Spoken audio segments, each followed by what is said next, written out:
Ladies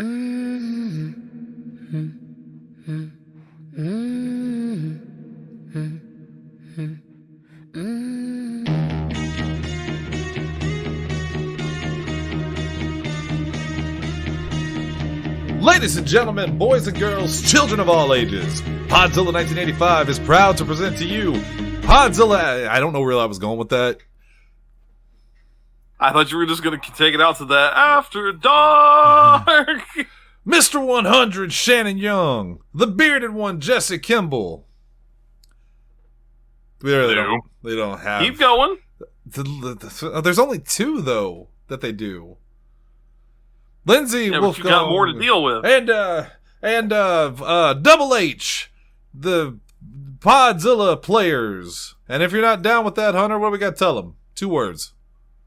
You got 2 words for Roll him. time. Woo. Stinky discharge. God. Does it have to be? No, don't like that term. One of these days, I'm going to make... You keep saying it. I'm going to make new friends. Someone's going to take an interest in me, and then they're going to listen to these shows and hear me say words like stinky discharge, and then I'm never getting that job. I'm never getting married. It's all falling apart. It's all falling apart. This is Podzilla After Dark on the Podzilla 1985 Network. Hello, ladies and gentlemen, once again. My name is Shannon Young. I'm going to be your host tonight. As I mentioned earlier, with me, of course, making his... Jesse, I don't know if you were aware of this. I tallied it up today. This is your first appearance on the show in almost a month. Yeah. That can't be right. No, it is right. The last time you were on was like the 20-something of July. About a week. Yeah, it's been almost a month since you've been on here, and by proxy, Shelby. The crazy thing is that Jesse died 10 years ago this very night. Talking to the My ghost, Jesse. ghost makes a regular appearance. That's why he's so white. White. Last week was COVID, right? That was... Last week was... There we go. Now it won't be so white. Yeah, last week was COVID. And then the week before was your birthday? Yes. Is that right? I think. Yeah. Let me look at this. No. Yeah. Last week was COVID. The week before that was my birthday. And I don't remember the excuses before that. But since you mentioned that, really quick, happy belated birthday to Shelby and happy birthday to Cody. It's Kodu's birthday today. We brought him in just long enough to say that to him, and he's pretty aggressive about it. Really? How do you like us now? Oh, he's so happy about that birthday. Also with me, I mentioned it earlier, but I'll mention it again. Lindsay Wolfgang and Double H also here with us tonight. Yeah. So anyways. That makes sense. Jeebers. No. We have to break the cycle. It has to stop. Please do not subject our listener base to that. I literally do not know what the topic is for tonight. I never looked. I was so busy with stuff today. Did you not pay attention at all? I thought you liked it earlier. Not at all. What was it? I also thought that happened. Lindsay, what is the top 5 for tonight? Hunter picked it because I got vetoed out saying that mine needs to wait till October, so... Cool. He can say what it is. She says that like we were so aggressive about it. No, you weren't. That's a really good one for October. Yes, I also ooh. like the idea of calling some of October stuff I Know What You Did After Dark on PZ85. I don't like that title at all. I Know What You Did After Dark, though. Ooh. So the replace, because I don't want to say what Lindsay's was, so it'll be a surprise then. The replacement one, since it's like back to school time, is the top 5 influential teachers from your past. Shit.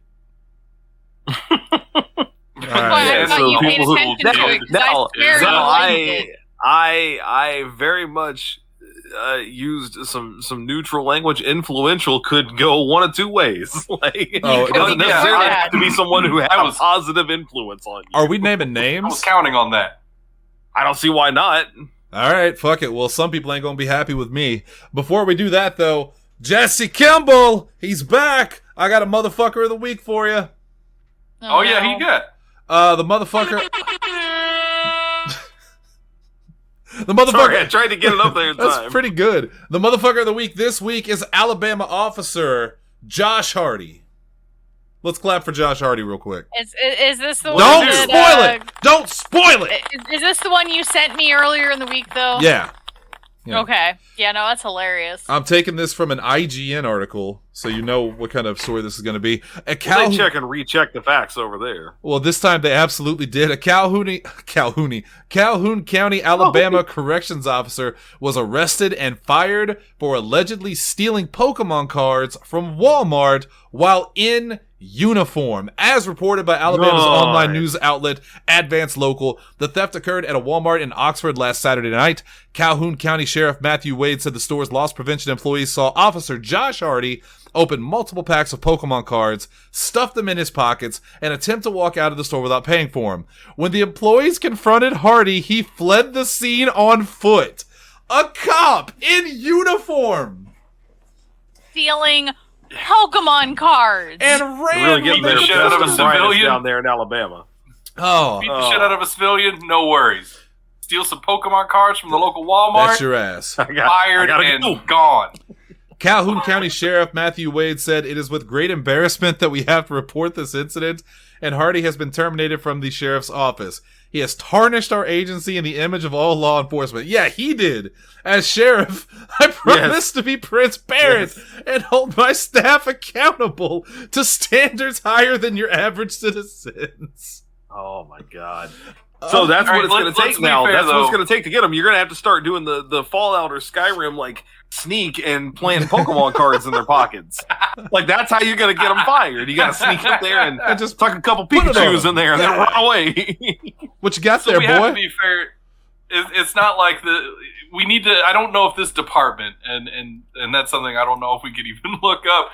If they have a history of, like, police violence or anything, maybe it's one of the good police departments. It's one of the good. I mean, it could be, but it's just. I think the reason he was fired. I think it's funny someone's dumb enough to still be in uniform and steal cards from Walmart that everyone knows has surveillance, that people watch their cameras all the time. I know a person or two that got caught stealing from Walmart. I'm not going to name any names. I think you all know who I'm talking about. I know a person who didn't get caught stealing from Walmart and then tried to give it back, and they were like so confused. I know him because he's me. He's me.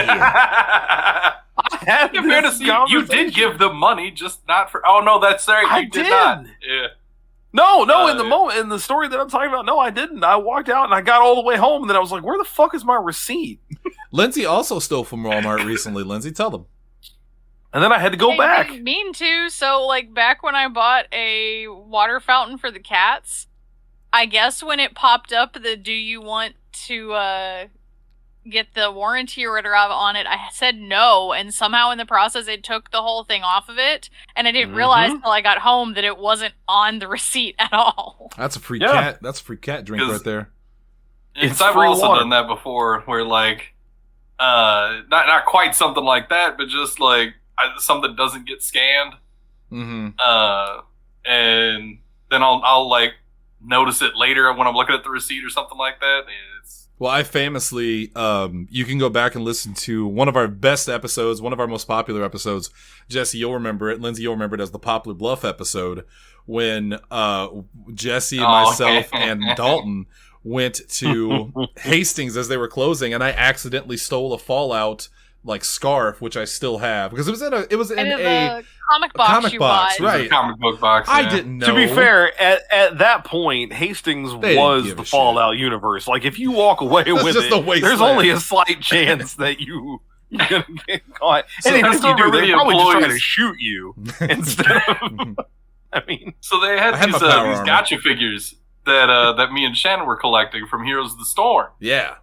And the employees there at the time gave so little fucks about anything that they just let me and Shannon sit back there in the back of the store and open up these gotcha boxes to make sure that we got, because we were only missing like a couple of figures each, so they let us open them until we found the ones we needed.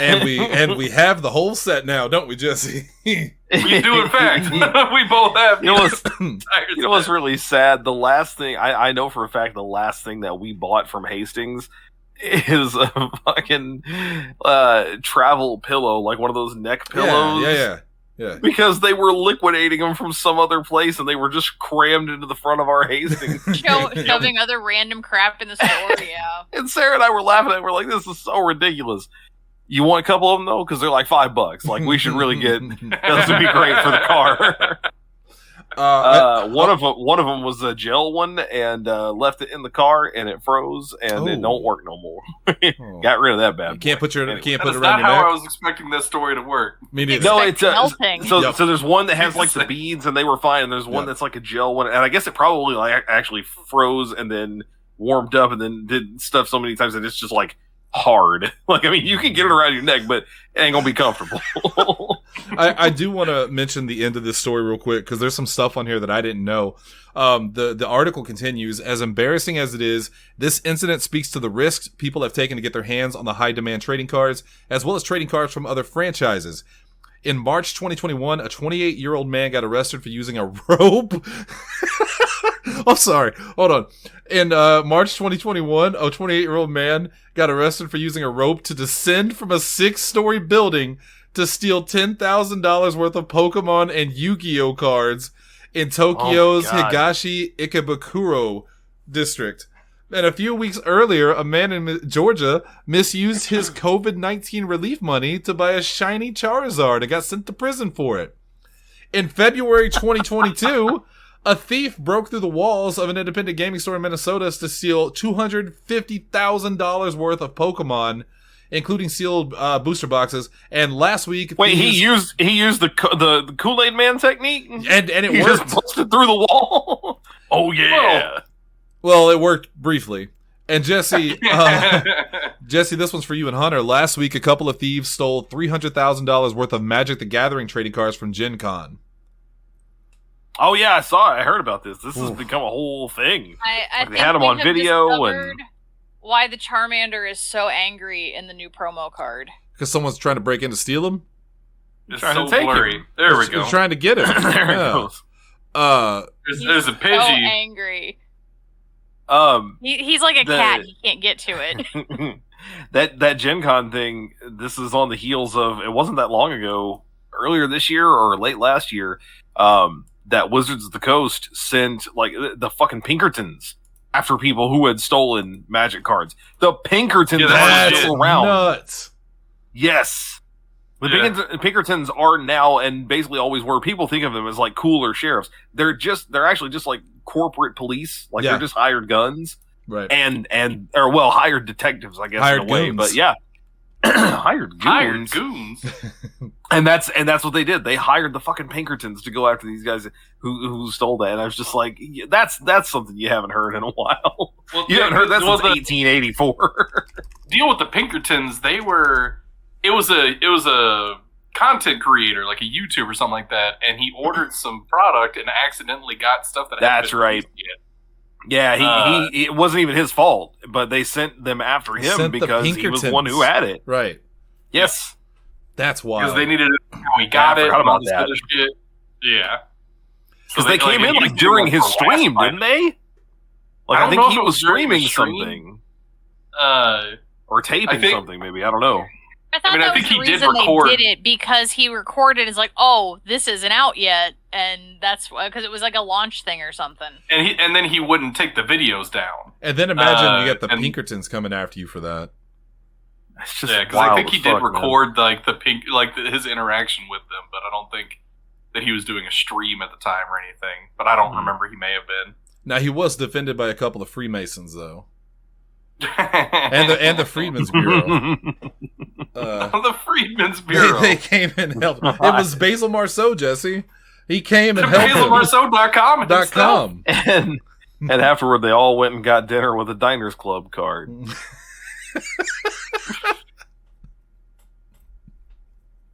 Anyway, the other story I was going to talk about, but it's one of those, we don't like to like.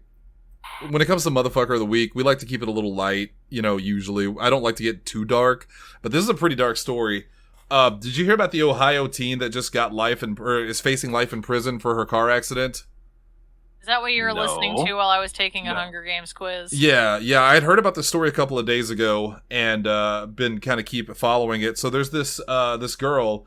I think she's like 17 or 18. She's super young. Her name's Mackenzie Sharila, something like that. And she was in a car accident with her boyfriend and his friend, and they both died. She was going over 100 miles per hour. She just got convicted of murder for it. And here's why. Because apparently she had plotted the route earlier and planned it. She hit the car. She crashed the car on purpose to kill her boyfriend. And then her boyfriend's friend was just a casualty, basically. He was an innocent bystander. Yeah. So she death proofed him. Yeah, is what I'm hearing. Exactly. And holy shit, her furry little slipper. She was driving so fast and so intensely that it was stuck to the pedal. She had floored it so hard. Damn. Yeah. So she was convicted, and she's facing life in prison for murder for this. It's heartbreaking. Like, even just seeing her crying in court when convicted, like, you almost feel bad for her. Like, wow, what an insane story. Insane story. Bizarre. Yeah. I do have a quick follow-up before we leave this whole thing on you guys remember the old Battle of Montgomery, right? Yeah. Over the boat? Yeah. Yeah. The Battle of Montgomery. Come to find out, that's what they're calling it. They're legitimately calling it the Battle of Montgomery. It wasn't even their boat. What? The white people that were like defending the boat. Yeah, so it's since come out that, and I don't know names or anything like that. This is literally off the top of my head. I just saw this yesterday. There's a guy in the video who is pretty calm about the whole thing. It's a white guy. He's wearing like a red hat and a gray shirt. It's pretty calm about the whole thing. In fact, when the fight, like he talks to the tries to stop it, doesn't he? Calmly. Yeah, and when the fight breaks out, not only does he try to stop it, but eventually he just steps back and is like, I'm not getting involved in this. It's his boat. He's the one who owns the boat. So all the people that were like fighting over it has nothing to do with them. They went to, some of them are facing like actual felony charges, right? Felony assault charges. Will probably go to jail for many years over not their boat. That guy, meanwhile, is sitting on his boat right now, probably fishing. Like, damn, that was crazy. That was wild. that shit was wild. That was wild. Yeah, it had nothing to do with it. It wasn't even their boat.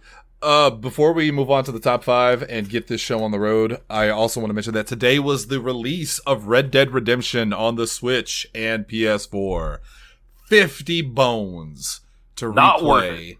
Red Dead Redemption. Everything I've read is it's not worth it.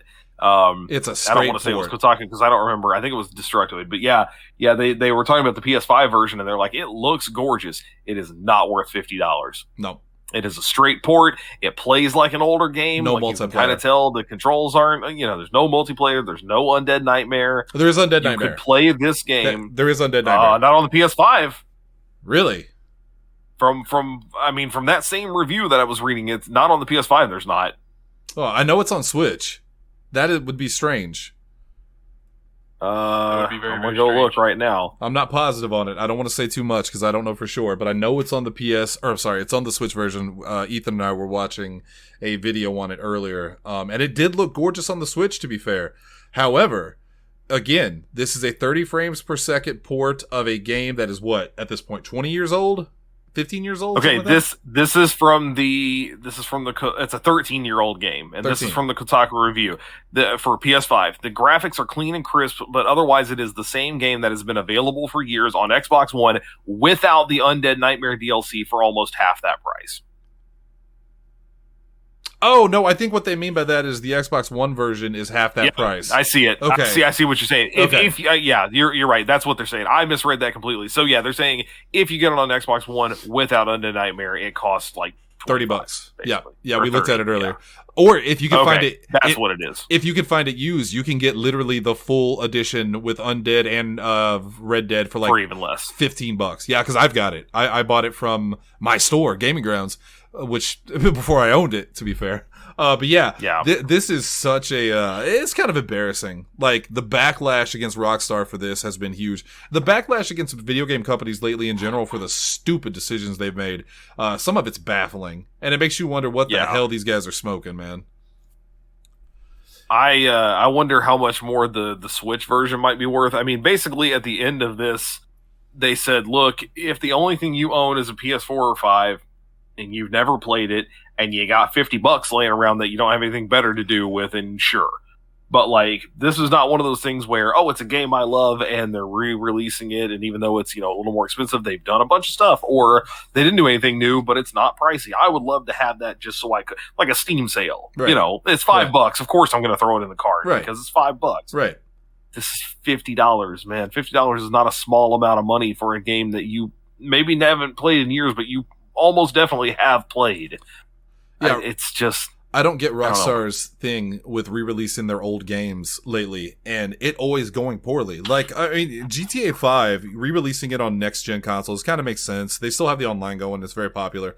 But when they did the whole GTA, you know, collection, and it was such a train wreck, I mean, horrible train wreck. At least with this one, they decided not to, you know, take their chances and push their luck, so they just made it as bare bones as possible, which is $50 is baffling. I think it makes more sense to put it on Switch, because if you have a Switch, if you were a Nintendo player your whole life, you never got a chance to play it. So it kind of makes more sense. But if you have a PlayStation or Xbox, like you said, you've definitely played Red Dead Redemption.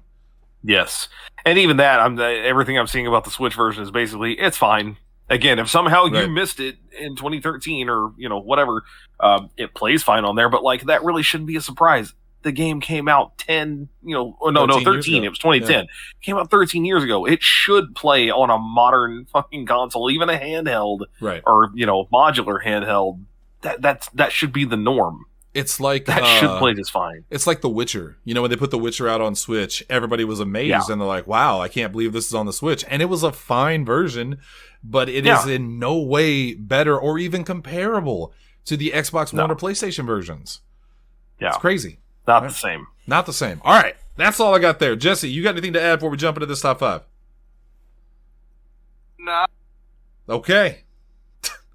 Hold on. Let's replay that real quick. Jesse, you got anything to say before we jump into this? All right. Top 5 teachers who influenced us as youths. I'm waiting for Tanner to pop in any second. I know it's going to happen. I know. I'm going to start telling him we're going to start recording at 7, so he'll be here on time. Let's start with Jesse Kimball. Jesse, tell me about a teacher that influenced you for better or worse. Okay. I'm going to start with a college professor that I liked a whole lot. He was the dean of the College of Science and Math while I was at SEMO, Dr. McGowan. And yeah, he was just a really cool guy. He turned every freshman going into SEMO has to take this bullshit ass class called UI 100. It's a complete, like, you look at it at surface level, it's a complete fucking waste of time. Half the class is instructing you how to use the campus. Like, you know, this is the library that's available to you. This is how you use like this online portal thing. This is all this other dumb shit. It's so such they a turned waste orientation of time. into a class. Yeah, exactly. But what's bad, like, there's also orientation. Like, you have to go to like your first day orientation stuff, where you like do all of this shit and then meet with your advisor and everything. So it's dumb on top of dumb. The other half of the class, each UI 100 section has kind of a theme to it. And this particular one was history of the atomic bomb. And this actually ended up being like a super interesting class because like Dr. McGowan's a great professor just in general. And he added in like as many field trips as he could. That was all paid for by the university, so we didn't have to pay any fees. We didn't even have to pay to stay in the hotels and stuff. Because we actually went out to like Oak Ridge, Tennessee. And we got to like tour the facilities and everything there. It was super, super cool. So yeah, that was just a shout out to him for like a class that is just absolutely just dumb. He made so fucking cool, especially talking to all my friends that were in like, you know, different sections of UI 100 about how shitty their experiences were. I felt really lucky to have Dr. McGowan. And he was just in general, like, that started our student-teacher relationship, you know, at the very beginning. He was very, very helpful with numerous other issues I had throughout my collegiate career, one of which I'll get to later. Okay. That's a little tease right there is what Jesse just did. It keeps you That's right. Keeps That's you, right. Keeps you on the hook. Keeps you on the hook. Hunter, let's go to you. All right. I'm also, ironically enough, starting with a college professor who was also the chair of the department that I was in. But I've mentioned a couple of times here that when I started at SEMO, at Southeast, I was a vocal performance major. I was in the music department. So Dr. Gary Miller, who has since unfortunately passed away, he was the department chair. This was far enough back that when I started, he was my advisor. And we did all of my class scheduling on like paper with carbon copies. Like you got a cool little yellow copy when you were done. None of it was done online, but I had a really daunting schedule when I first started as a music major and on a music scholarship. I had to take a ton of classes in that department. He intentionally shuffled things around so that I would be in his because he was one of the few vocally focused people in that department.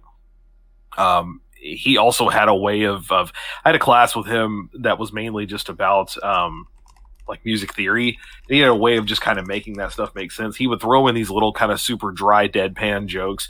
And his favorite thing was to say that when something was easy, it's like money from home. Like it's free. And I don't know why it's stuck with me ever since. Every time he would go, it's like money from home. And then he'd look at us and go, you'll get it soon enough. Cause we were all freshmen, you know? And then within not too long, we were all like, oh yeah, money from home is great. No, he was awesome. Like I said, sad to hear that he passed away a few years ago. He was up there in age though. And pretty much when I left the music department, I kind of lost touch with him because I was only in the choirs. He stepped down before I graduated. So he was a great dude. Dr. Gary Miller, to him. I am if I'm up next, I'm just gonna get this one out of the way. The reason I said, are we saying names, is because I have one teacher. You talk about someone that influenced me and inspired me, but not in a good way. And I was like, well, do I want to put this person on Front Street? I absolutely do. I wish Kaz was here to talk about it. I know where this is going. My college sociology teacher, Myra Wood Bennett, who would tell you often that she wasn't actually a teacher, and she was wild. Good start. She was wild. She dressed up in African garb. She's a white woman, of course, middle-aged white woman, probably in her late 40s or early 50s, early to mid 50s. And she wore the African attire once, and I had a lot of friends in college. This is going to sound weird me saying this. My sensei in college, because I took I think I took judo with him. I'm trying to remember what I took, but his name was Ramon, and him and his brothers, they were all black, coolest guys in the world, loved them. And I remember Myra Wood Bennett walking up to one of them when she was making a point and about like black history and culture, and she goes, right brother? And she looked at him, and his Ramon's brother said, nah, Miss Bennett, black people are fine, we don't need your help. One of my favorite things that ever happened. But the real best part is when I was editor of the paper in college, and this is what got the paper shut down after I left, by the way. I wrote an editorial on the school, and I criticized the teachers for what I thought was a lack of professionalism. And Miss Bennett was exactly who I was targeting. I'm a liberal person. Everybody knows that. I think most of us on the show are liberal, but she was liberal to the extreme. And she would often put her own views on us in the sense of, she was very critical of Republicans, she was very critical of conservatives, which I am too, but it had nothing to do with some of the things we talked about. I remember once I did a paper, and I can't remember what the paper was on at this point, but I was incredibly critical of a Republican-led initiative. And on the paper, she actually circled what I said and put, "You got it. You get it." And I took that personally, because I thought that was, I don't know why that triggered me a little bit. So I wrote this article. She led basically a student coalition against me. I was the number one enemy of that college. My friends were targeted, all because of her. And I remember once specifically, our good friend Jack McNeil was in class with her. And as she's bringing up my editorial for the 30th time, she said, I can't say, he told me about this, and I had a couple other students verify it. She said, I can't talk too much about it because one of his friends is in the class, and then looked directly at Bob. So then the rest of the class turned and looked directly at Bob. And it was the most awkward thing. She was awful. She also had a list of names, and she said if she was ever assassinated, that list of names was going right to like the FBI because someone was trying to keep her silent. She was a fucking trip, man. She was incredible. So what you telling me is you were on that list, right? I'm definitely on that list. And to be fair, I'm pretty sure Bob's on that list too, just by association, and Ramon and his brothers for embarrassing her wearing a dashiki. She don't even know Bob's name. He's the fucking Lizard King. Like, how hopefully she just put Jack McNeil on there, and then like Kirk Waters and Jack McNeil, baby, sailing off into the sunset together. So Miss Bennett, wherever you are, I'm assuming someone's probably killed you at this point, but if not, you really did influence me. I want you to know that. All right, let's go to Lindsay. I'll continue the college train, I guess. I'm going to go with Dr. Deca.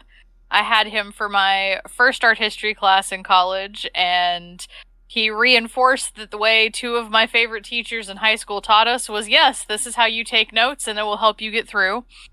But I enjoyed his class enough that I took an art history class with him every semester I could the entire time I was in school. His way of teaching was just super easy to be able to remember the material, and his tests were exactly how I took art history tests in high school. You had X number of slide identification, X number of fill in the blank, X number of multiple choice, and you could just still retain the information from them. Plus, listening to him was just kind of hilarious. Just kind of mashed together Alan Alda and Ben Stein, and that was this man.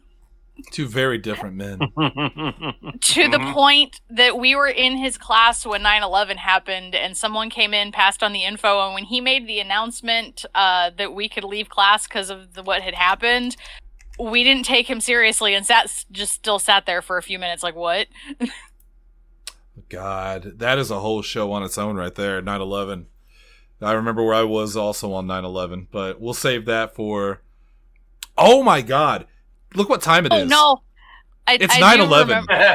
Oh wow, that's fucking That's creepy. He did have one of the best quotes though that an art history teacher had. I remember we were going through I think it was Renaissance painting we were going through, and he's like, heaven has a very boring composition. Look at hell. Hell's composition is much more interesting. He also, you told me once, he said to you, it's one of my favorite quotes I've ever heard. He said he walked in once in power armor and told you ad Victoriam. And I was like, yes. God damn it. That's great. No, but he did stand in the door of our animation class watching a Bugs Bunny cartoon with us one time, and then we went in class the next day. He's like, I see what you animation students do. Hold on. You just watch cartoons all day. Oh, no, I got to change someone's name to Bugs Barney. That's funny. You definitely said Bugs Barney. Yeah, Jesse, you're no longer... I may have, hiccuped in the middle. Jesse, you're no longer a rodent of unusual size. Now you're Bugs Barney. But speaking of Jesse Kimball, Jesse, let's go back to you. Okay. All right. So this next one, I'm gonna go to a negative one here. Hell yeah, that's the fun ones. Yeah. So again, 'cause I had two on this list that I was very much counting on, like, or relying on the fact that he didn't say a positive influence in your life. All right. So this is going back to high school. This is a music teacher there, one of the band directors by the name of Josh Lamar. I don't know if he's still there or not. I was very passionate about like band, playing music and everything when I was in high school. I loved being in concert band, marching band, not so much, like, especially the way like Cape Central split their marching band. It was an actual class you had to take. You could take concert band all year round. Marching band you could only take in the fall. I didn't really have any interest in being in marching band. It was a time commitment that I just couldn't do because I had a job. I had bills to pay and everything else. So my junior year in high school, Mr. Lamar talked me into it, telling me, like, hey, we could really, really use you. I explained my situation to him, told him I can't. He was like, all right, well, we'll put you in the pit orchestra so you don't have to learn the movements and everything. You just kind of, stand up front with your drums and, you call it good. I was like, all right. And then he was like, yeah, and that way you can miss practices and stuff like that. Like, it's, it's not a huge deal. So I agreed. And then, I go through like Hell Week for marching band at Cape Central is 2 weeks before classes start. You're there for 8 hours a day in the summer, learning the routines and everything, getting ready. It blows. Got through all of that. Got through like the first week of school, and we had an after-school practice where I had to work.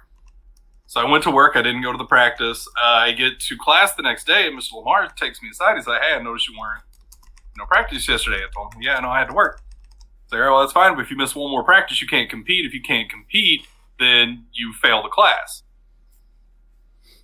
And so I was like, "But we talked about this." And then he tried to give me this whole spiel about like, you got your whole life to work. You need to be focused on marching band right now. It's like, all right, well, marching band's not going to pay my bills yet. So yet. So I ended up having to quit. And what this meant is that I had to quit concert band as well, because Mr. Casey notoriously failed students that like fucked with his marching band. He was the overall band director. So yeah, I just had to quit band because Mr. Lamar is a dickhead. And that means I had to stop playing like a musical instrument, and that sucked for me a lot. Mr. Lamar, I hope you're listening to this, and I want you to know that you robbed this world of what could have been the greatest. What did you play? Drums. I played percussion. Yeah. One of the greatest drummers of our generation. He could have been our Dave Grohl. Instead, he's just an IT guy. Making a lot more. Really enjoyed Rock Band. Making a lot more than he would have had he stayed in marching band. Let's go to Hunter. All right, I'm going to bring up somebody because I'm kind of doing mine in an order. I'm going to bring up somebody that Jesse might know. Jesse, do you remember a guy by the name of Coach Rogers? I do. You remember? Okay. I have a wonderful story about Coach Rogers. You go ahead. I'm glad because I do too. So first of all, the man's name is Steve Rogers. It just is. There's no getting around that. Yeah, New Magic had Steve Rogers and Hank Hill. They had Hank Hill. Yeah, that's true. Yeah. At the time, the Steve Rogers was not as impressive because, of course, Captain America was not a big movie presence and all that. But I distinctly remember thinking, like, isn't that Captain America's name? Anyway, he was a coach, like a PE coach at the middle school. And that's the only time I really encountered him as far as my educational process. For me, one of the things I liked about him was like I am not a super athletic person. Wasn't an athletic kid, am not now. But Coach Rogers was big on kind of championing like people who weren't as prevalent in that realm. Because I mean, in middle school, like you don't really have a bunch of major like sports teams and stuff. Once you get to the high school, the PE coaches are all super into the guys who are on their teams, right? Coach Rogers was like, he was huge on dodgeball. Dodgeball Friday was his thing, man. That's what we did. And he loved basically a kid like me who could just like not get hit for an hour. Like just run around and never get hit. Because I can move quick, if nothing else. He's also super funny. He's one of those guys who like everything that he says sounds like a joke, even if he doesn't mean it to. One of my favorite bits about that is that years later, I would go back there for a career day when I was in River Radio. I went to the middle school for a career day. I was in one class all day. And when I came in, Steve Rogers is one of the first people that I see. He calls me by name. He's got this real, like, impressive kind of, that's kind of how he talks. And he goes, man, it's good to see somebody who made a name for themselves and got out of here and ain't even in jail or nothing. And just keeps walking. And like... That was the only time I saw him that whole day. I don't even know what happened to him, man. I have no idea if he's still there and what he's doing, any of that. He's one of those guys that, like, I can still see exactly what he looks like if I spend 2 seconds thinking about it. He's just a character. Like, he didn't influence me in some, like, oh, he inspired me to do this or that or whatever. He's just a fucking character that will always be in the back of my mind. That dude had just a colossal personality. Yes. Yes. Everything that he said, especially in gym, he had like it was so much energy behind it. Yes. Like he always just called me big man, And he had a on, nickname. like, What's up, big man? Yeah. Well, look, the way you do is like, big man! Like, that's the kind of shit that he would do. Especially, like, in dodgeball. Like, if I would do something impressive in dodgeball, because I was actually, like, I couldn't move around real quick, but I could throw the ball hard as fuck. Yes. And that was his really thing. well. That was his thing. He didn't really give a shit about anybody who was super athletic. He's just like, if you can throw hard and you can run around like a maniac, if you got one of those two down, you're good. Yep. And yeah, because he loved, like, when the bleachers, the ball hit it, made that big sound. Because you would hit the bleachers, and especially like if you're one of the kids that could throw really hard, like it made a real satisfying bang. We were trying to murder each other. Like that 100%. Was the goal. It was those red overinflated balls that would leave that cross stitch on your face. None of this gator skin bullshit. No, these were the red rubber kickball.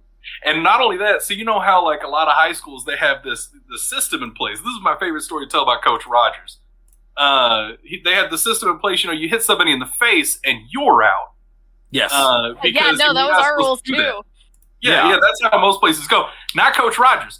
Now you hit somebody in the face, and Coach Rogers would yell, "Lit him up!" And if he was in a really good mood, he would say, "You got somebody back." Like it was as though you had talked. I love Coach Rogers. Yeah, you get that. He also would. He gets so excited. He was a master at calling out cheating. Like he would sit in the bleachers and he would call somebody's name and go, "You're out of here, you cheating mug!" And they'd be like, "What?" And nobody would ever even try to argue because they're like, "Yeah, I did. I totally got fucking hit. I'm done." I did that. Love Coach Rogers. That dude was awesome. I did that. He was great. He's also the only person to ever call me Jay. Like when he found out my first name was Jonathan, and he was like, "That doesn't sound right. You Hunter, right?" And I was like, "Yeah." And he goes, "We'll call you Jay." And I was just like, all right, that's what we're doing. And then there was that Jay for an entire year, my 7th grade year. Yeah. And there was that awkward moment where he was like, "You big meat boy, Jay?" Big meat boy? Big sweat boy? My next one I'm going to pick, this is actually, I would never say it to his face because he's a Republican, but one of the guys that influenced me the most, all of mine, by the way, are going to be from college because I don't remember a single teacher I had in high school or grade school. I remember there was one in high school that was really cute and everyone had a crush on her, but I couldn't tell you her name, so she doesn't count. All mine are from college. John Musgrave. John Musgrave was my journalism teacher and also taught me video production. He is what made me want to be a journalist. He is the reason that I do this show, basically. I loved writing. I always loved writing. I love the news. We said it before on the show. I grew up while you guys were watching, Nickelodeon and stuff like that. I was watching Meet the Press. I was with my dad and my mom watching the local news every night. And then, of course, Wheel of Fortune and Jeopardy. But Jeopardy. There you go. Damn. But I took journalism because I thought it would be fun. I met John Musgrave. John Musgrave is a well-respected, not a politician, but a politician's aide. I know he worked on several campaigns. He was a legit journalist, and he taught us. And despite the fact that we had very different ideologies, we got along very well, and we're still friends to this day. He's on my Facebook. I know he'll never listen to this, but he taught me how to be a journalist. And he was great. He was fantastic and a lot of fun too. There were times where, I still remember I think it was one of the first times I ever walked into his class. Because I was a dick in college, ask anybody. I walk into class before their last class is over, and I walk in, I have my headphones on, and I'm singing at the height of my lungs to NSYNC. For whatever reason, I thought that was funny. I walk into this classroom. I've got my headphones on. I don't remember what song it was, but I'm singing NSYNC. Everyone in the class stops and looks at me. There's actually a picture of it that I think Kaz took where everyone stops and looks at me. And he is like, "Who the hell are you? What are you doing in here?" Because I thought I was so cool. And then I turn and look, and then I see Vina Pedigo Young for the first time. It was my college sweetheart. And I just immediately, like, that class became my favorite class because I was determined to win that girl over. And I did briefly. It didn't end well. Go figure. But John Musgrave is a fantastic teacher, and I love and respect him, even though he is a dirty Republican. So let's go to Lindsay. And they say I can't get along with conservatives. Come on, man. Since you're on the political scale, I will go with my 8th grade history teacher, Mr. Bob Tomaszewski. Hell yeah.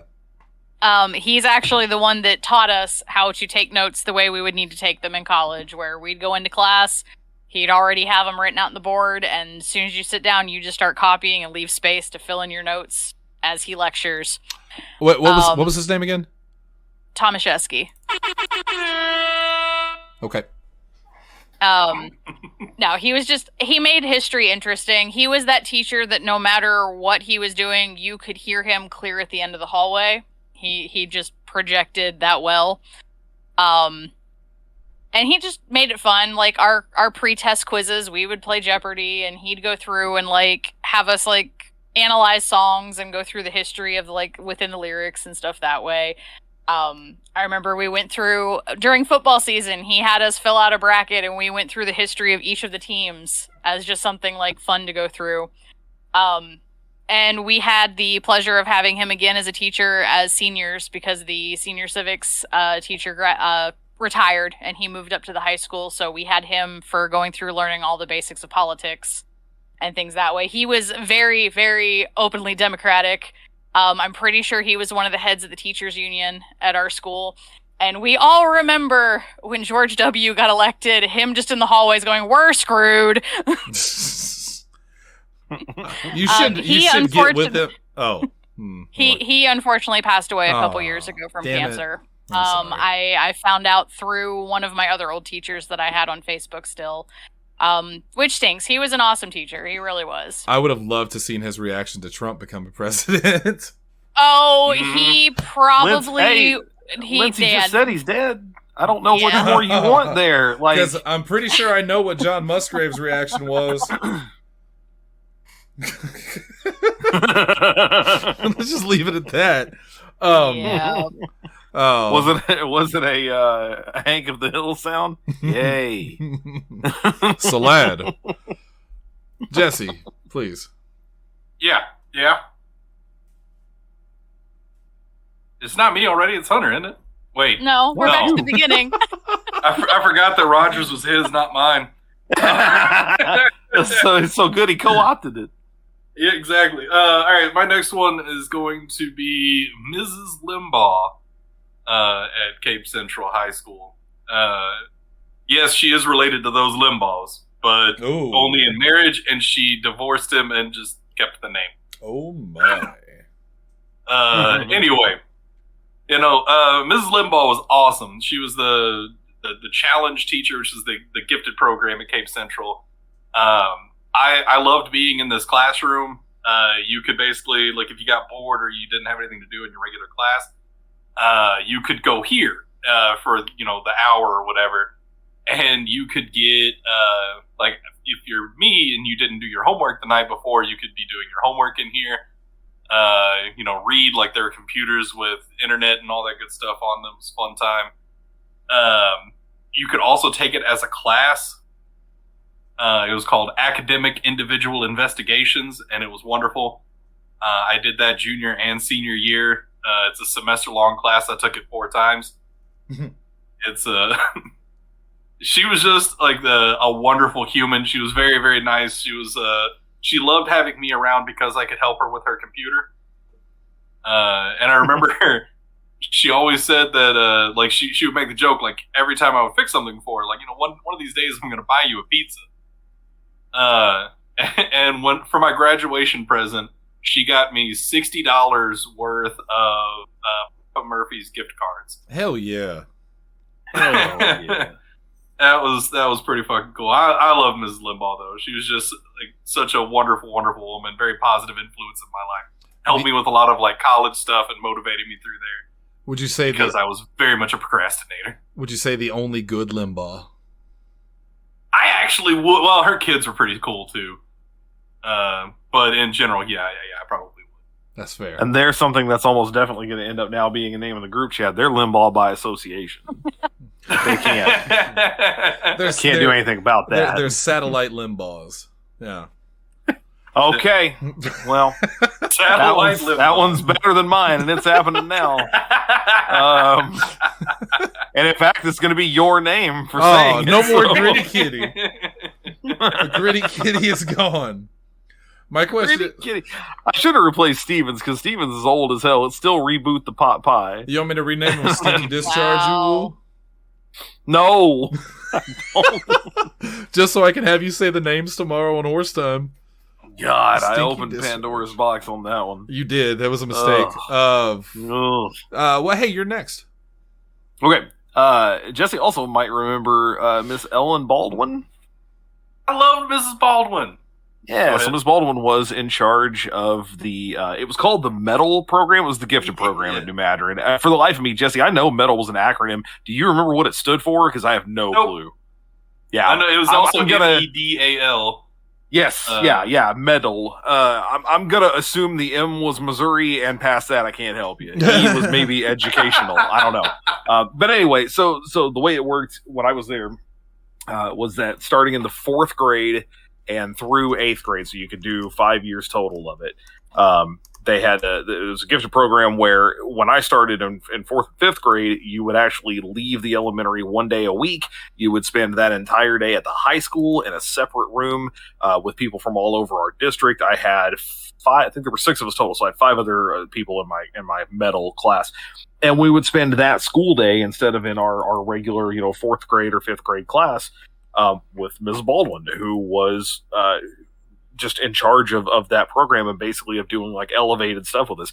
It was really, because I mean, God, I was in 4th grade in the early 90s. I can't do the math off the top of my head. It was a really kind of innovative way of getting to basically what is boilerplate now in education. Instead of rote memorization of just facts and knowing stuff, it was more about like, what do you want to learn? What do you want to know? What do you find interesting? She was the first exposure I really had to computers regularly because we had a computer bank there that all of us could access at the same time. And it was just really neat. It was very open-ended. She did, Jesse, did you have her do the red herrings thing regularly? Did you guys do those like the like riddles type deal? Yes. So Ms. Baldwin, for me, importantly, I only had her while I was in 4th grade. After that, she took the job as the science teacher. Oh, that's right. Yeah, I forgot about that. But yeah, so I loved her in 4th grade, and then we had Mrs. Robbins for the remainder of my time in MEDAL. Yeah, she was the one that famously sodomized 3 students. Yes, Whoa! Yes, she did. Whoa! Yeah. What the fuck? Yeah. Oh my. Talk about gifted. Whoa! Yeah, that was very influential. She gifted them all right. Oh god! But no, I loved Mrs. Baldwin though, and MEDAL in general. Like that was such a cool program. In addition to like what Hunter was talking about, because like there were several computers. That was the first place I got to play Star Wars Chess, the computer game. Yep. Played the same deal. Shit. There were a ton of those old. Was it Amiga that made those like point and click adventure type thing? Well, it was like the like you would have to type like go left, and you had a visual representation. It wasn't just like the old like text RPGs or whatever. There was a visual representation of them. I can't remember the name of any of the games though. Yeah, basically. And then we had like a CD-ROM encyclopedia that was super cool. We didn't do everything on computers, but that was like one of the big kind of moves there was that it was like, you guys are kind of ahead of the curve. This is what's coming. We want you to be on the forefront of it. So yeah, it was not just the class was cool, but she was very cool. Yes. And you were excused from any homework assignments assigned the day you were in the middle. Yeah. I remember because I was that kid. I did them anyway, but I was like, you don't have to do that. And I was like, it's fine. I did it like 2 hours ago. You don't have to do that, but you're not going to be mad at me if I do, right? Right. I mean, I was an only child and I lived 10 minutes away from everybody else, man. Like outside of town, I needed something to do. Right. I very much was like, and my teachers told me like, yeah, you guys work so hard in MEDAL, you don't have to do this stuff. And I was like, yeah, that's what's happening. We did. We sure did. Every year there's also like a field trip that you got to go on that was super cool. Like, I love MEDAL. That was awesome. God, I forgot about that.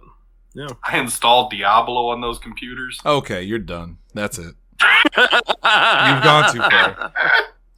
Let's go. Let's move forward. I'm gonna move forward with another positive one. Carolyn Home. Carolyn Home was my literature teacher. She was also my interpersonal communication teacher. And not only that, but she was also just a really positive influence on me personally. Whenever I had my breakup with Vina, which I took fairly hard, she looked out for me. Looked out for me to the point that I remember once I was sitting on the bench, nowhere near her class. I was just sitting on the bench, spacing off because, I was miserable. And she walks up to me and says, Vina's coming this way. You might want to hide. So I ran and hide. She was looking out for me. She's also the one. Oh my God. Before I talk about how great of a teacher she is, I'll never forget. I fucking wish Bob was here to hear this story because he would be cracking up. So you guys know Chad vaguely. I was going to say, is this a cafeteria Chad story? Yes. So Chad skipped her class. And we're up in the cafeteria. We're all having lunch and we're playing Uno like we always did. And Miss Holmes starts coming toward us. So Chad ducks down and hides under the table. He's like, "Oh shit," because he skipped her class. And I look over at her and she waves at me because we were pretty close. And I pointed down under the table and I was like, "Miss Holmes, Chad's right here. Did you need to talk to him?" And Chad popped his head up like a fucking turtle that he is. And Miss Holmes took him aside and gave him a big talking to, and he was so pissed at me for that, and it was just glorious. She was a fantastic teacher. She was very understanding. She made me love writing even more. She taught me how to speak to people. Everyone always talks about how charismatic I am and how I'm so good at speaking to people. I really credit her for that because she taught me a lot of things. And she always said to us, and I'll never forget it, that you are the master of the unspoken word. Once it is spoken, you are its slave. That is something that has stuck with me forever. And she also was kind enough. We did a speech in interpersonal communication, and my speech, it was supposed to be, I think it was a 15-minute speech, and my speech was on vampires because of course it was. I was a weird kid. I went like 45 minutes to an hour on that speech. She gave me a B. She said that was probably the best speech I've ever heard, but you went like 4 times over the limit, so I had to knock you for a grade. I'm sorry. I love Miss Holmes. She was fantastic, and I will always be indebted to her. Lindsay. I am going to go with my favorite art teacher from school, Mrs. Walkowski. She's the one that actually got us all interested in art history and made sure that we had a wide array of different types of art that we learned.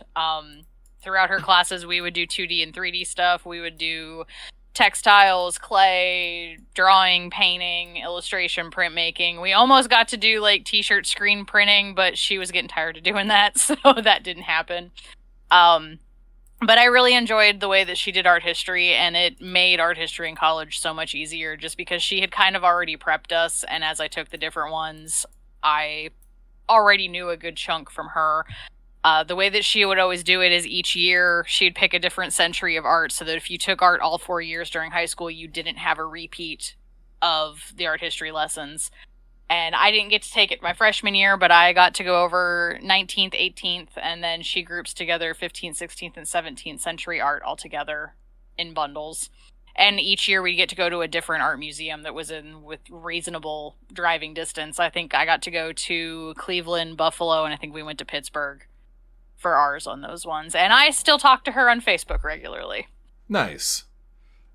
2 of the teachers on my list I still talk to on Facebook. The next one's coming up actually, and he's also awesome. But let's go back to Jesse, who apparently was installing Diablo on school computers, which I'm pretty sure would get you literally executed in Florida. Yeah, I definitely put Diablo on those metal computers, and we all played Diablo after we were done with our things throughout the day. You're all sick. Yeah, I got to see this one like really little nerdy guy just freak the fuck out the first time he opened the room to the butcher. Hey, you know what that kid's shit was funny. You know what that kid's name is now? Marilyn Manson. All right, so my next one, this is gonna be another negative one. We're going back to college. I think too much positivity. This motherfucker right here is the biggest reason why I'm not a computer programmer right now. This is a man by the name of David Nogler at SEMO. He taught all of the upper level computer science courses. Like of all of the computer science classes that I had to take to graduate, he was at least a third of them. I'm pretty sure, yeah, at least a third, if not a half, of the classes that I took for computer science were taught by this man.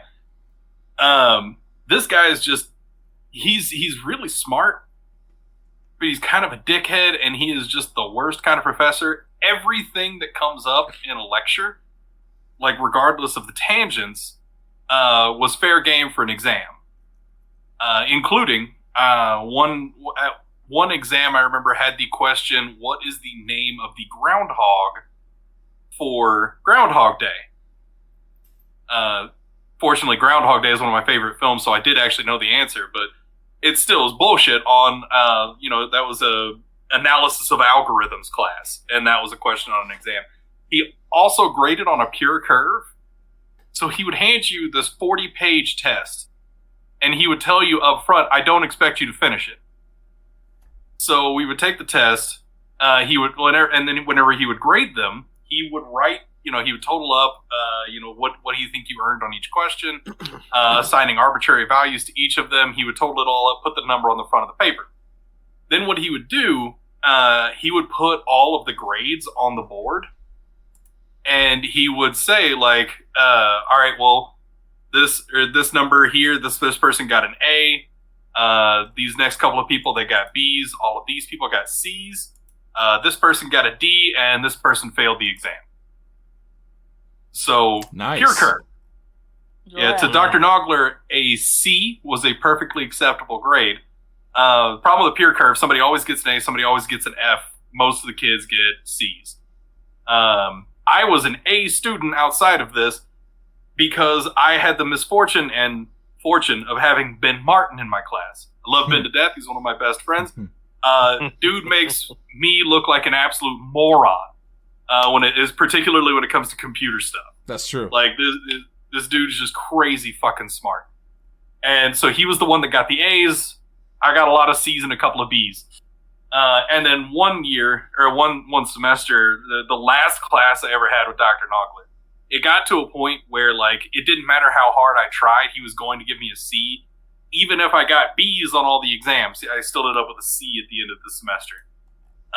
So the one time I decided, like, all right, I'm going to stop putting all this stress and all this effort into this motherfucker's class. Is the last one I've got with him. I'll just take my C and move on. So, of course, he fails me. Yeah, the only F I ever got in my, like, academic career, was from this asshat. Now this is where Dr. McGowan comes into play. I had to talk to my advisor and him because I needed to make up the class. It was only taught in the spring, or it was only taught in the fall. I wanted to graduate in 4 years. I wanted to be done and out. So I was talking to Dr. McGowan about it, and he was the biggest help on this because I told him, what was going on, and he asked what the professor's name was. Told him Dr. Nogler. He's like, oh, that motherfucker. My professor, the dean of the College of Science and Mathematics. I told him Dr. Nogler, and he said, oh, that motherfucker. Yeah, so Dr. McGowan had the idea. So much. Yeah, a bunch of the physics classes use Python programming to, like, generate mathematics.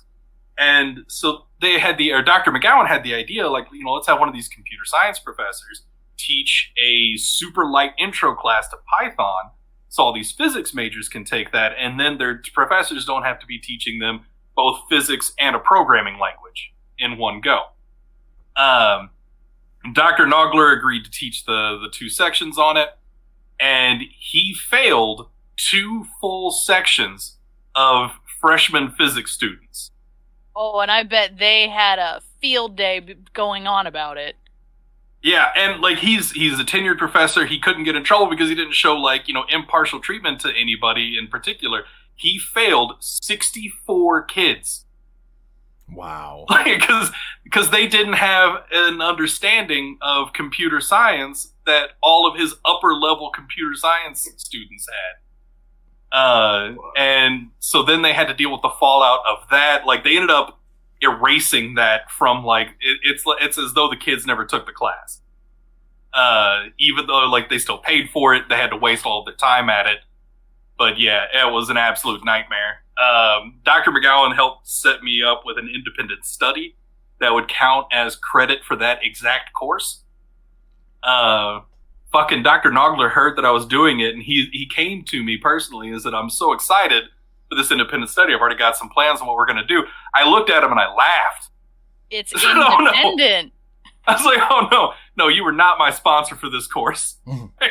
That's not happening again. I have never, no, this is not happening. Yeah, this guy made me hate computer science for a really long time.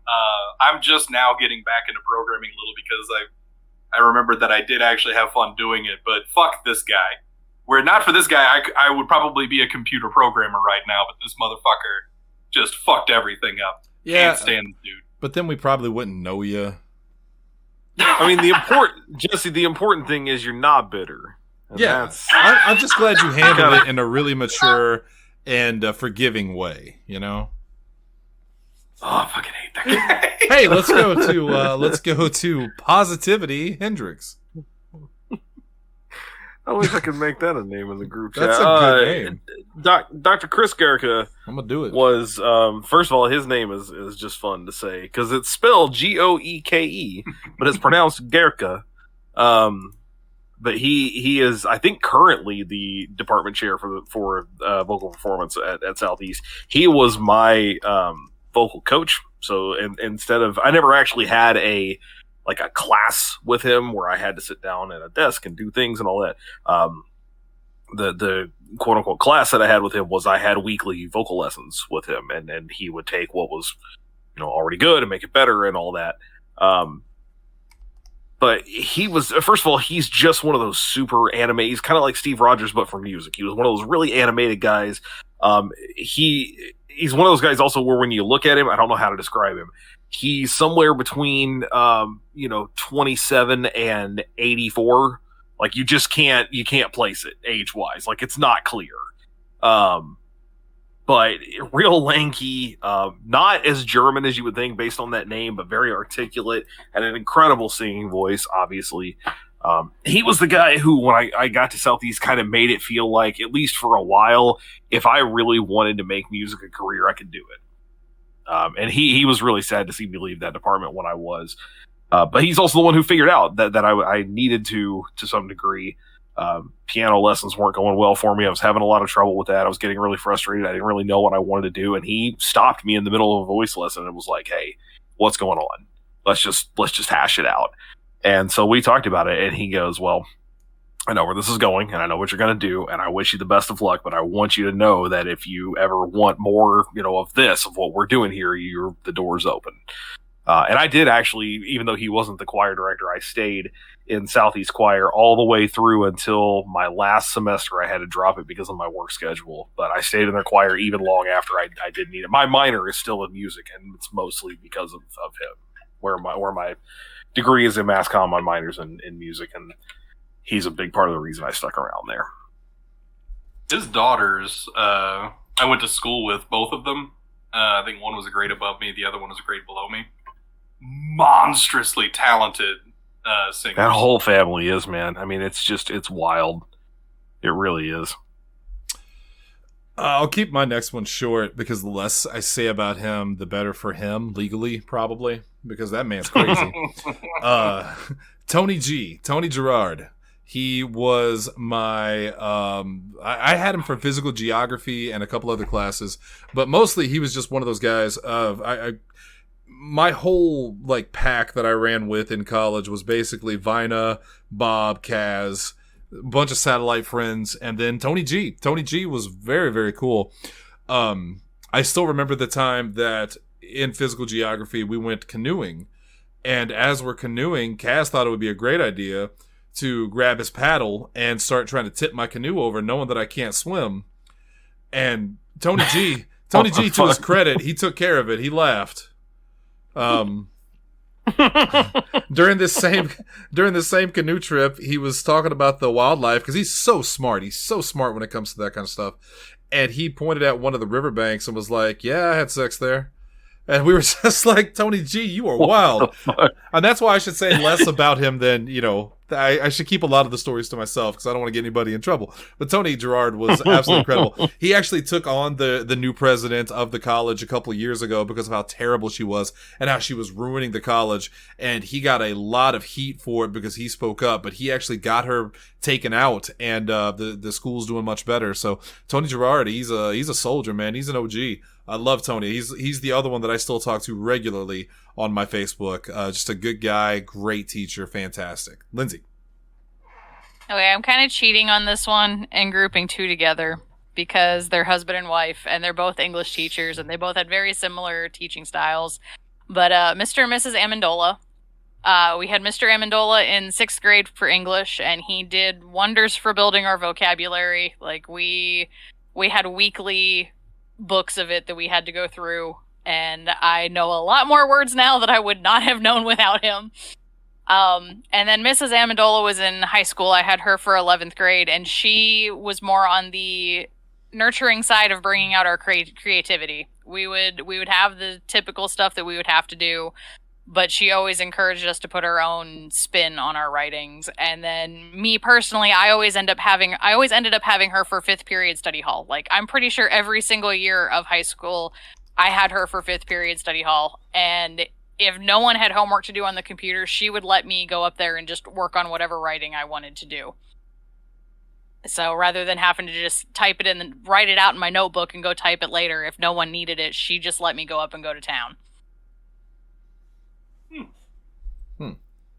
Hell yeah. Okay. I wanna prod you for more information, but we're at like an hour 10, so I'm just gonna move it on to Jesse Kimball, and let's wrap this up. Jesse, what's your last one? All right, my final one going to be Dr. Albert Nikolai. I've heard this name multiple times. Yeah, he's talked about him before. I knew where this was going. Yeah, yeah. Doc was is probably my favorite teacher of all time. I only had him as an actual teacher for one independent study, but he was the academic team coach. He was speech and debate coach. Just a super, super nice guy. Helped me out a lot with a whole lot of stuff throughout high school. And even beyond, I was still like, me and my friend Allie were regularly going over to him and his wife's house to just, like, they would make us dinner and catch up and hang out. I would do like computer stuff for them occasionally, that kind of thing. And he was just the coolest teacher. He, his PhD was in Shakespearean literature. He made Shakespeare like legitimately extremely interesting. That was the one independent study I took with him because I wanted to take it as an actual class, but the timing didn't line up on it. Interestingly, Shelby can't stand him. Oh, it's a bit of a bummer. Yeah, Shelby hated Doc. I don't know why. Yeah, dude was hilarious. He was just a good dude. I say was. He's still alive. Like, man, it's like you can still hear him on your post right now. Right, I think he's like 70 something, but he is still alive. No, I love Doc. I can't say enough positive things about him. He was the only teacher that actually like gave me awards on like the Cape Central had this like big awards night thing, and he would always give me like citizenship or all the like some dumb thing because he didn't actually have me as a student, so it was difficult for him to give me a real award. Yeah, Doc's a good dude. Jesse got the silver medal. The citizenship award is like the highest one they can give. Sure. Thank you. Sure. Let's go to Hunter. Without a doubt, my favorite teacher of all time was Judy Henry. She was my choir director at New Madrid the whole 4 years that I was in high school. She really like Shannon, you were talking about the was it Tony? You were talking about what really kind of shaped a lot of who you are and what you do. John Busgrave.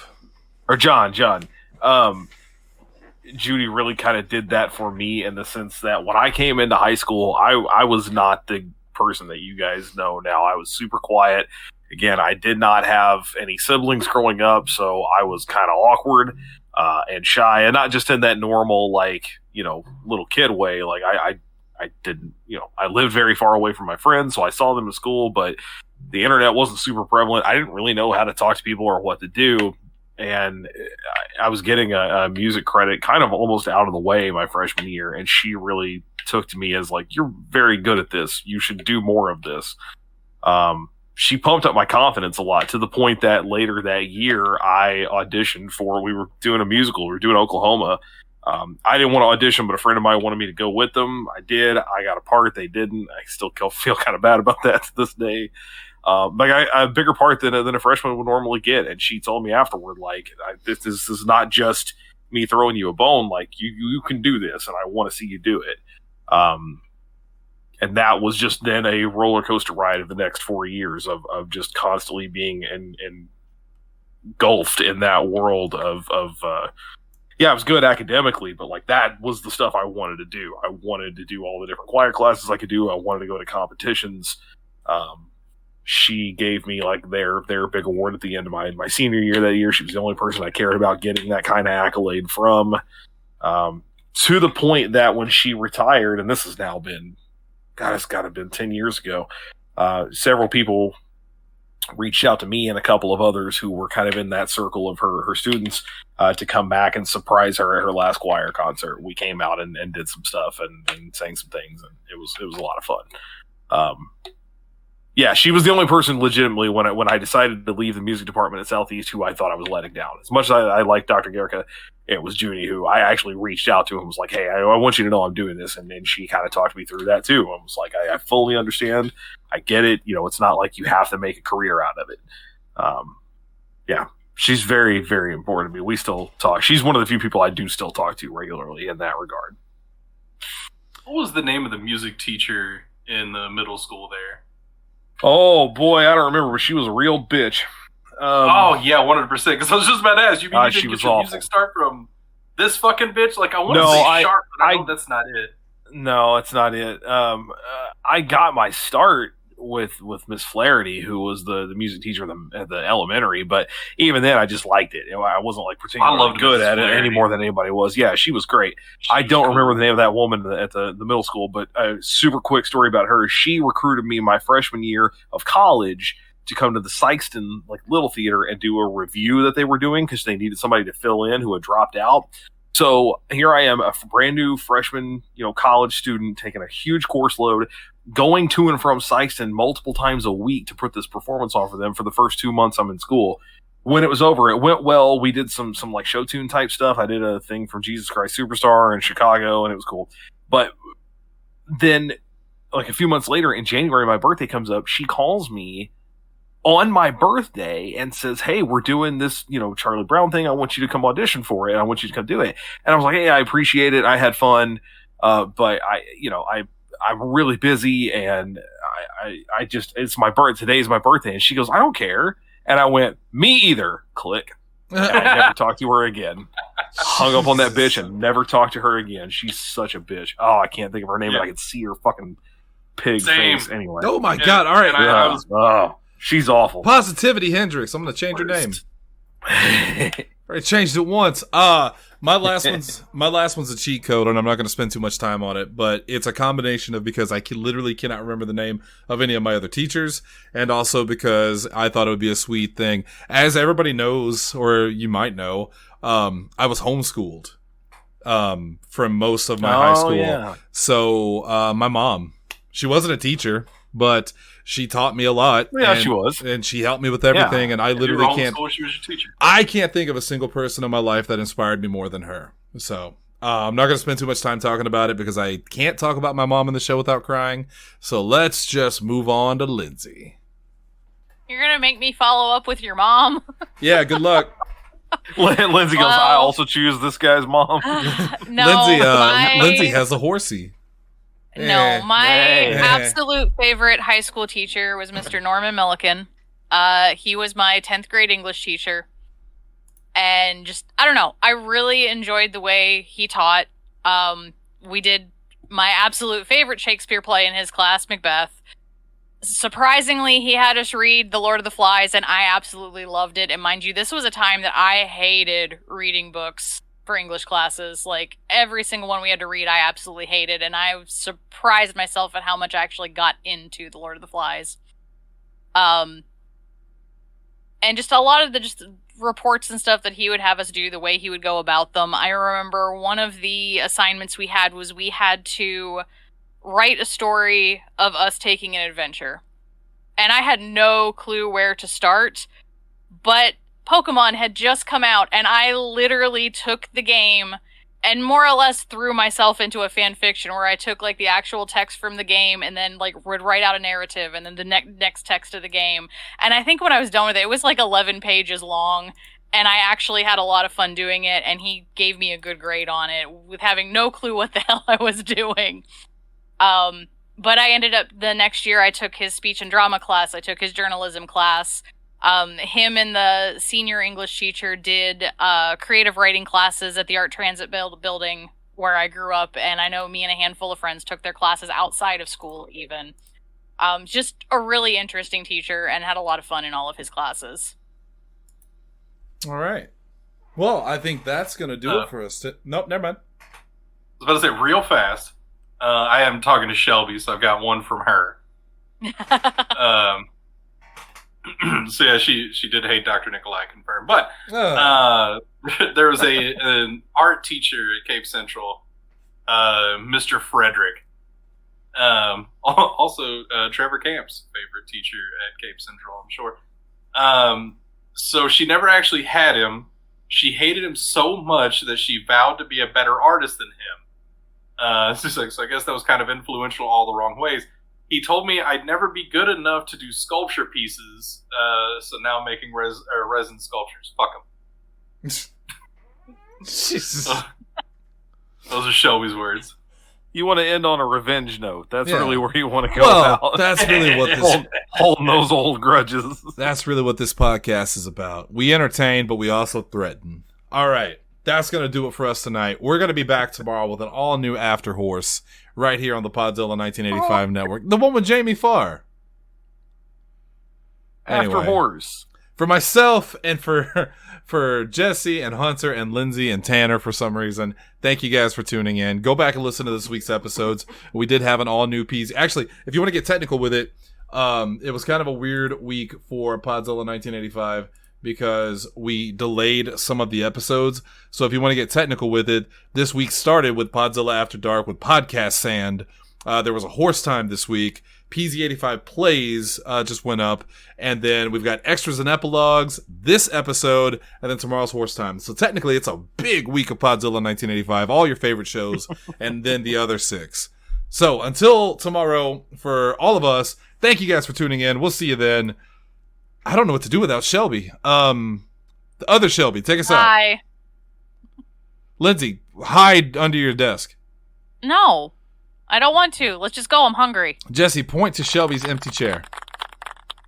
Yeah, you got it. All right. There you go. There's Shelby's empty chair. Hey, Jill.